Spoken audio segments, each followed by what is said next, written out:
नमस्कार प्यारे छात्रों, कैसे हो आप लोग। आई होप कि आप सब मस्त होंगे। सो हंसते रहे, मुस्कुराते रहे, स्वस्थ रहे और मस्त रहे। तो प्यारे छात्रों, आज आप लोगों का क्लास जो होने वाला है वो ये होने वाला है क्या, तो विद्युत चैप्टर जो है उसका सब्जेक्टिव। ठीक, तो यहाँ पर देखिए इसका पीडीएफ अगर आपको क्लियर नहीं दिख रहा होगा तो इसका पीडीएफ आपको मिल जाएगा। पहले समझ लीजिए क्या है, क्या क्या क्वेश्चन आपको पूछे जा सकते हैं सब्जेक्टिव में विद्युत चैप्टर से। तो ये आप लोग ध्यान रखिएगा पहले चालक के बारे में, यानी कि चालक होता क्या है। तो ऐसे पदार्थ जिनसे होकर विद्युत धारा या फिर विद्युत आवेश, ठीक, ऐसे पदार्थ जिनसे होकर विद्युत आवेश उनके एक भाग से दूसरे भाग तक जाता है चालक कहलाता है। जैसे में लोहा, चांदी, मनुष्य, अशुद्ध जल, पृथ्वी, ये सब हो जाएगा। ठीक, नेक्स्ट क्वेश्चन आपको देखा जाए, इसका पीडीएफ आपको मिल जाएगा। ठीक मेरे भाई, नेक्स्ट क्वेश्चन अगर आपको देखा जाए तो नेक्स्ट क्वेश्चन आपका है कि विद्युत रोधी या फिर कुचालक। चालक है तो भाई कुचालक भी पूछेगा। तो कुचालक के बारे में अगर पूछेगा तो उसमें लिखना है कि ऐसे पदार्थ जिनसे होकर विद्युत आवेश एक भाग से दूसरे भाग तक नहीं जा सकते हैं विद्युत रोधी कहलाते हैं या फिर कुचालक कहलाते हैं। जैसे मोम, चमड़ा, रबर, शुद्ध जल। ठीक, अगला क्वेश्चन पर चले। अगला जो टॉपिक आपका आने वाला है वो अब आया विद्युत धारा। विद्युत धारा क्या होता है, विद्युत धारा से रिलेटेड क्वेश्चन पूछेगा।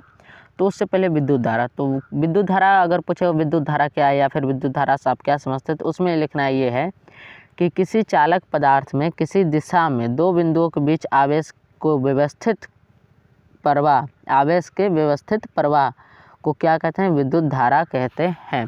ठीक, जब विद्युत धारा पूछेगा तो विद्युत विभव भी पूछेगा। ठीक, तो विद्युत विभव पूछेगा तो उसमें ये लिखना है विद्युत विभव में कि किसी बिंदु पर विद्युत विभव कार्य का वह परिणाम है जो प्रति एकांक आवेश को अनंत से उस बिंदु तक लाने में किया जाता है। जैसे कि यहाँ पर विद्युत विभव के बारे में देखा जाए तो एक फिगर ऐसे बना देना है। कैसे फिगर बनाना है, तो ये वाला फिगर बना देना है। ठीक, ऊपर कार्य नीचे आवेश। ठीक, और यहाँ पर ये लिख दिया है, ये बिंदु से कार्य आवेश एक बिंदु तक गया। ठीक, विद्युत विभव का जो फार्मूला है वो लिख दीजिएगा, V बराबर में W/Q। और विद्युत विभव का एसआई मात्रक बहुत बार पूछता है, तो ये ध्यान रखिएगा कि विद्युत विभव का एसआई मात्रक वोल्ट या फिर जूल पर कूलम होता है। ठीक मेरे भाई, अगला क्वेश्चन पर चलें। अगला जो टॉपिक है वो उससे आपको ये पूछ सकता है विभवांतर की पोटेंशियल डिफरेंस क्या है। तो विभवांतर किन्हीं दो बिंदुओं के बीच विभवांतर की माप उस कार्य से होती है जो प्रति एकांक आवेश की एक बिंदु से दूसरे बिंदु तक ले जाने में किया जाता है। जैसे कि यहाँ पर आप देख सकते हैं ये विभवांतर है। ठीक, VA से VB, VA से VB। अब इसमें A बिंदु से B बिंदु के बीच जो विभवांतर है वो Q है। जैसे कि यहाँ पर आगे चलेंगे तो यहाँ पर आगे लिखा हुआ है कि माना आवेश Q को बिंदु B से A तक लाने में किया गया कार्य WAB है। तो विभवांतर क्या हो जाएगा, विभवांतर AB यानी कि A से B के बिंदु A से B के बीच की दूरी में जो विभवांतर हुआ वो क्या हो जाएगा, VA माइनस VB यानी कि WAB/Q। ठीक मेरे भाई, मेन जो है यहाँ पर ये है कि विभवांतर का एसआई मात्रक भी वोल्ट या फिर जूल पर कूलम होता है। दोनों में से कोई एक जरूर पूछेगा। ठीक, अगला क्वेश्चन, यहाँ पर इस सब्जेक्टिव टॉपिक से आपको ऑब्जेक्टिव भी क्लियर होते जा रहा होगा, मुझे जो उम्मीद है। आगे जो आपको नोट में दिया हुआ है कि धन आवेश उच्च विभव से निम्न विभव की ओर गतिशील होगा और ऋण आवेश निम्न विभव से उच्च विभव की ओर गतिशील होगा, बस ये चीज़। ठीक मेरे भाई, अगला देखिए, अब बैटरी पर आ जाइए। ठीक, बैटरी क्या होता है, तो सेल या बैटरी पूछा जाए कि बैटरी की क्या है वो बताइए, तो लिखना है कि सेल या बैटरी एक ऐसी युक्ति है जो अपने अंदर हो रहे रासायनिक अभिक्रियाओं द्वारा सेल के दोनों इलेक्ट्रोडों के बीच विभवांतर बनाए रखती है।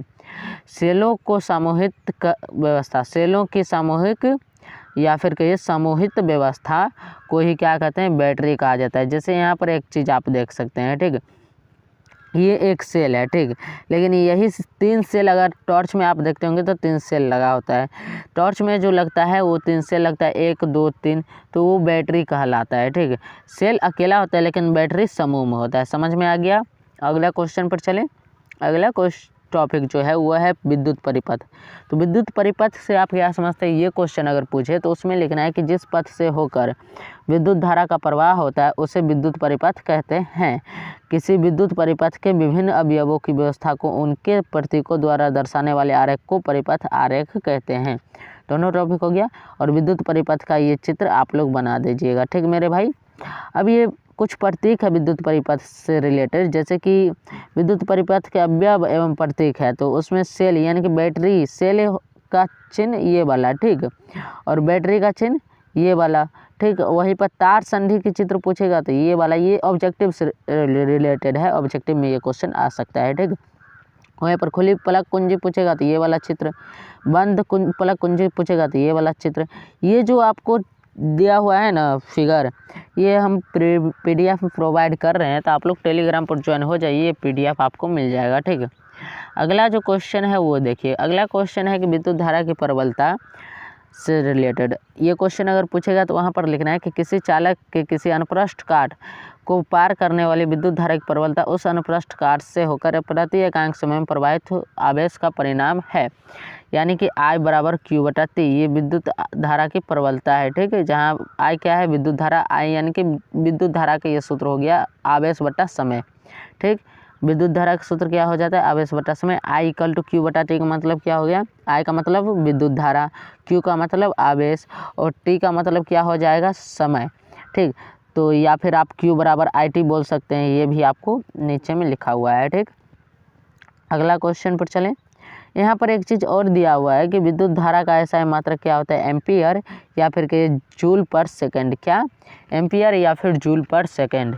तो दोनों आप लोग याद रखिएगा, ठीक। नेक्स्ट जो टॉपिक है आपका वो एमीटर से आ जाता है। तो एमीटर से जब भी आपको क्वेश्चन पूछेगा तो उसमें लिखिएगा कि जिस यंत्र द्वारा किसी विद्युत परिपथ की धारा मापी जाती है उसे एमीटर कहा जाता है, ठीक। यह किसी विद्युत परिपथ में श्रेणी क्रम में जोड़ा जाता है, यानी कि एमीटर को किस क्रम में जोड़ा जाएगा, श्रेणी क्रम में, ठीक। एमीटर पूछा है तो आमीटर भी पूछेगा, लेकिन फिलहाल नहीं आया है। आमीटर को भी किस में जोड़ा जाता है, श्रेणी क्रम में। वोल्ट मीटर आया है। अब वोल्ट मीटर से पूछेगा तो क्या लिखिएगा, वोल्ट मीटर से जब भी आपको क्वेश्चन पूछेगा कि वोल्ट मीटर क्या है बताइए, समझाइए, तो उसमें लिखना है कि जिस यंत्र द्वारा किसी विद्युत परिपथ के किन्हीं दो बिंदुओं के बीच के विभवांतर को मापा जाता है उसे वोल्ट मीटर कहा जाता है। यह किसी विद्युत परिपथ में समांतर क्रम में जोड़ा जाता है। वोल्ट मीटर किसमें, समांतर क्रम में, वहीं पर एमीटर श्रेणी क्रम में, ठीक मेरे भाई। अगला क्वेश्चन जो है वो ओम का नियम है।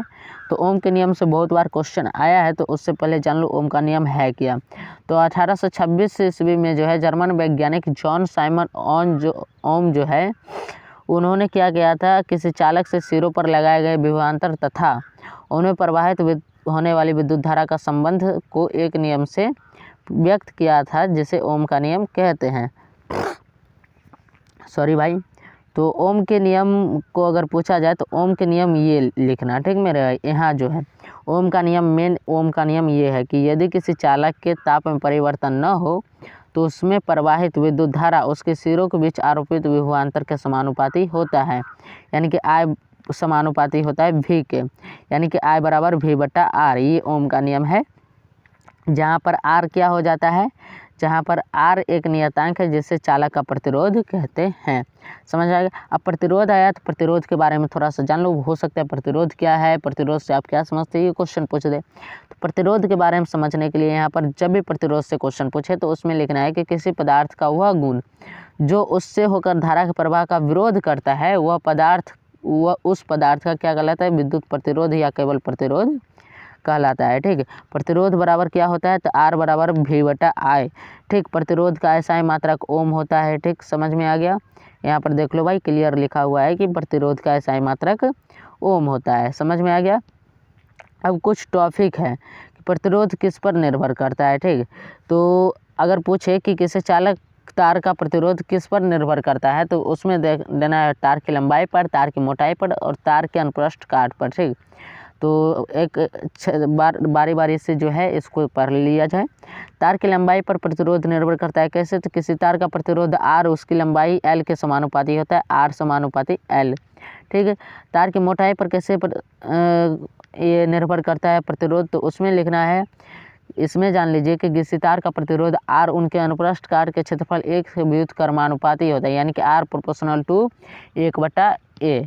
ठीक, और यहीं पर जो है आप इसको थोड़ा सा और आगे लेकर जाइएगा तो R प्रोपोर्शनल टू क्या हो जाएगा, L/A, यानी कि R बराबर क्या हो जाएगा, ρL/A, रो इंटू L/A। समझ में आ गया। जहाँ पर जो है रो दिए गए ताप पर तार के पदार्थ के लिए नियतांक है। ठीक है, रो क्या है, नियतांक है। नियतांक मतलब नियत अंक होता है। ठीक, इसे चालक तार के प्रतिरोधकता कहते हैं। रो को क्या कहते हैं, चालक तार के प्रतिरोधकता। और प्रतिरोधकता का एसआई मात्रक भी क्या होता है, ओम मीटर। प्रतिरोधकता का एसआई मात्रक ओम मीटर होता है। ठीक मेरे भाई, अगला क्वेश्चन पर चलें। अगला जो है आपको ये पूछ सकता है चालक, प्रतिरोधक, इस सब के परिभाषा। तो ऊपर भी चालक की परिभाषा बताए थे, फिर भी समझ लो। चालक से पूछेगा तो बहुत कम प्रतिरोध वाले पदार्थों को जिनमें से आवेश आसानी से प्रवाहित होता है चालक कहलाता है। जैसे चांदी, लोहा, तांबा लिख देना है। ठीक, प्रतिरोधक पूछेगा तो उसमें लिखना है कि उच्च प्रतिरोधक वाले पदार्थ को प्रतिरोधक कहते हैं। उच्च प्रतिरोध वाले पदार्थ को प्रतिरोधक कहते हैं, सिंपल सा। ठीक मेरे भाई, वहीं पर विद्युत रोधी या फिर कुचालक पूछे तो ये लिखना है कि बहुत ही अधिक प्रतिरोध वाले पदार्थों को जिनसे आवेश प्रवाहित नहीं हो पाता है उसे विद्युत रोधी या फिर कुचालक कहते हैं, जैसे लकड़ी, प्लास्टिक आदि। ठीक, अब प्रतिरोधकों का समूह से अगर पूछे तो वहाँ पर पूछ देगा प्रतिरोधकों का समूह कितने प्रकार के होते हैं, कितने विधियाँ हैं, तो उसमें ये लिखना है। प्रतिरोधकों का समूहन में लिखना है कि दो या दो अधिक प्रतिरोधकों को एक दूसरे से कई विधियों द्वारा जोड़ा जा सकता है। इनमें दो विधियाँ मुख्य हैं, एक श्रेणी क्रम समूहन, दूसरा समांतर क्रम या पार्श्व क्रम समूहन। ठीक, तो श्रेणी क्रम और समांतर क्रम वाला जो सिद्ध करने वाला जो है, इसका एक अलग वीडियो लाएंगे जो कि आपको काफ़ी हेल्प करेगा। तो इसमें भी आपको जो है ये PDF दिया हुआ है, तो आप PDF देखेंगे तो आपको समझ में आ जाएगा। बाकी एक अलग से वीडियो ही लाएंगे, ये सिद्ध करने वाला टोटल है। ठीक, तो सिद्ध करने के लिए अच्छे से समझाएंगे हम अपने तरीके से। ठीक, समांतर क्रम में भी वही बात दिया हुआ है। ठीक मेरे भाई, एक चीज़ देख लो, श्रेणी क्रम का डिजाइन। श्रेणी क्रम जोड़ा होता है ऐसे R1, R2, R3, यानी कि पहला प्रतिरोध, दूसरा प्रतिरोध, तीसरा प्रतिरोध। और समांतर क्रम समांतर में जुड़ा होता है। देखो भाई, R1 ऊपर, बीच में R2, नीचे में R3। समझ में आ गया। ऐसे होता है समांतर क्रम, और आगे पीछे करके क्या होता है, श्रेणी क्रम। ये बात ध्यान में रखना है। ठीक मेरे भाई, अगला चले विद्युत धारा का उसमें प्रभाव से क्वेश्चन अगर पूछ दिया जाए तो उसमें आप लोग क्या लिखिएगा। तो विद्युत धारा का उसमें प्रभाव से अगर क्वेश्चन पूछ दिया जाए तो उसमें आपको लिखना है कि जब किसी चालक से विद्युत धारा प्रवाहित की जाती है तब वह चालक गर्म हो जाता है, अर्थात विद्युत ऊर्जा का ऊष्मा के रूपांतरण होता है। इसे विद्युत धारा का ऊष्मीय प्रभाव कहा जाता है। बस इतना लिख देना है, नंबर फिक्स से मिलेगा। ठीक, नेक्स्ट क्वेश्चन आपको पूछ सकता है कि ये वाला कि ऊष्मा का एसआई मात्रक क्या होता है। ऑब्जेक्टिव से रिलेटेड हो सकता है, तो ऊष्मा का एसआई मात्रक जूल होता है, सिंपल सा। आगे अगर चले तो अगला जो आपका क्वेश्चन पूछ सकता है वो पूछ सकता है विद्युत शक्ति सा। तो विद्युत शक्ति में आपको लिखना है कि किसी विद्युत परिपथ में विद्युत ऊर्जा के व्यय की दर को उस परिपथ की विद्युत शक्ति कहते हैं, सिंपल सा। और विद्युत शक्ति पूछा है तो विद्युत शक्ति का एसआई मात्रक भी पूछेगा, तो विद्युत शक्ति का एसआई मात्रक वाट होता है, जो कि यहाँ पर लिखा हुआ है। विद्युत शक्ति का एसआई मात्रक वाट या फिर जूल पर सेकंड होता है। ठीक, अगला क्वेश्चन आपको पूछ सकता है किससे मेरे भाई, विद्युत शक्ति तो हो गया। अगला क्वेश्चन जो आपको पूछ सकता है वो विद्युत ऊर्जा से। किससे पूछ सकता है मेरे भाई, विद्युत ऊर्जा से। तो विद्युत ऊर्जा से ये वाला क्वेश्चन काफ़ी बार पूछा गया है और हो सकता है इस बार भी पूछते कि यदि किसी बिजली के बल्ब पर 220 वोल्ट 60 वाट लिखा हो तो इसका अर्थ होता है कि यदि किसी मकान में विद्युत परिपथ में इसे लगा दिया जाए तो यह 220 वोल्ट के विभवांतर पर 60 वाट शक्ति का उपयोग करेगा। ये काफ़ी बार पूछा गया है।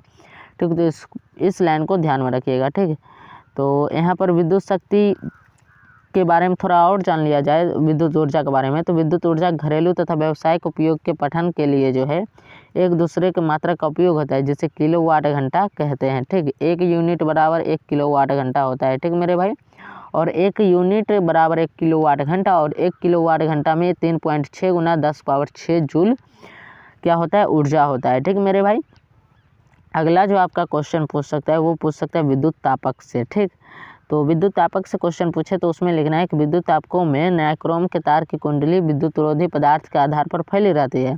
इस कुंडली में जब प्रबल धारा प्रवाहित होती है तभी यह गर्म होकर उस पर उत्पन्न करती है। ठीक, हालांकि ये कभी कभी पूछता है। ठीक है, नेक्स्ट जो आपका पूछ सकता है वो विद्युत बल्ब से और सुरक्षा फ्यूज से। तो विद्युत बल्ब से जब भी आपको क्वेश्चन पूछेगा तो उसमें लिखना है कि विद्युत बल्ब में टंगस्टन के पहले तार की एक छोटी ऐंठन हुई कुंडली होती है जिसे तंतु या फिलामेंट कहते हैं। यह तंतु मोटे आधारी तारों द्वारा धातु की दो स्पर्शक बटनों या स्टंडों से जुड़ा होता है। तंतु एक कांच के एक बल्ब में बंद रहता है। बल्ब के अंदर निम्न दाब पर निष्क्रिय गैसों का मिश्रण प्रायः भरा रहता है। ठीक, ये चीज़ लिख देना है, विद्युत बल्ब वाला टॉपिक आपका क्लियर हो जाएगा।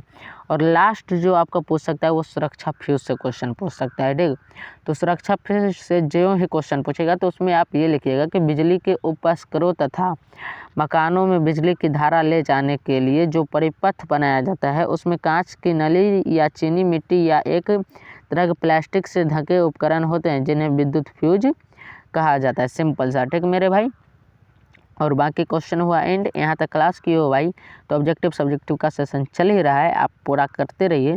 बाकी यहाँ तक क्लास की हो तो भाई चैनल को सब्सक्राइब जरूर कर लीजिएगा, क्योंकि सब्जेक्टिव और ऑब्जेक्टिव आप लोगों को दोनों क्लास मिल रहा है तो आप लोग उसका नोटिफिकेशन टाइम से ले लिया करिएगा। ठीक है, और नोटिफिकेशन अगर आपको चाहिए कितना बजे क्लास होगा तो उसके लिए आप व्हाट्सएप चैनल ज्वाइन कर सकते हैं। ठीक है मेरे भाई, व्हाट्सएप चैनल का लिंक जो है आपको जो है कहाँ पर मिल जाएगा, वो मिलेगा आपको नीचे डिस्क्रिप्शन में। और टेलीग्राम चैनल का भी लिंक नीचे डिस्क्रिप्शन में मिलेगा। ठीक है, टेलीग्राम का भी आपको चाहिए तो टेलीग्राम का भी आपको जो है नीचे डिस्क्रिप्शन में मिल जाएगा। टेलीग्राम का भी लिंक नीचे डिस्क्रिप्शन में, तो आप डिस्क्रिप्शन में जाइए और दोनों जगह में से कोई एक जगह ज्वाइन तो ज़रूर हो जाइए ताकि आपको नोटिफिकेशन मिल जाए। ठीक है, बाकी प्यारे से मिलते हैं नेक्स्ट क्लास में, तब तक के लिए हंसते रहे, मुस्कुराते रहे, स्वस्थ रहे और मस्त रहिए। जय हिंद, जय भारत, वंदे मातरम।